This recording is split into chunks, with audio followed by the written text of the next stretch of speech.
না। কেন, কি হয়েছে গাছ বাবা? শোন, গর্ভে থাকা অবস্থায় এই সন্তানের বিবাহ না দিলে জন্মের সাথে সাথে এই সন্তান মারা যাবে। গাছ বাবা কোথায় গেলে? আরে আমার ছেলে হবে কি মেয়ে হবে আমি বুঝবো কি করে?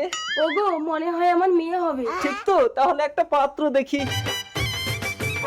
হয়তো একটা বর আসছে। এই তুই কোথায় যাবি বিয়ে করতে? আমি তো শ্বশুর বাড়ি যাবো বিয়ে করতে। না, তোকে যেতে হবে না, চল তুই আমার মেয়েকে বিয়ে করবি। কোথায় আপনার মেয়ে? এই তো আমার বউয়ের পেটে। করছি ও মঙ্গলম, পেটে মালা বদলাও। খুব ভালো। এবার আমি কি নিয়ে বাড়ি যাব? বউ না নিয়ে গেলে তো মা আমাকে মারবে। ঠিক আছে তুই আমার বউটাকে এখন নিয়ে যা, বাচ্চা হয়ে গেলে আমার মাল আমাকে ফেরত দিবি। হ্যাঁ ঠিক আছে, যা নিয়ে যা আমার পেরানের লম্ফু। আমার বাচ্চা হবে। বাচ্চা হয়েছে? আর আপনিও শুনে রাখুন, যদি মেয়ে না হয় ছেলে হয়, আমি কিন্তু আপনার বউকে ছাড়বো না। আমার ছেলে হয়েছে।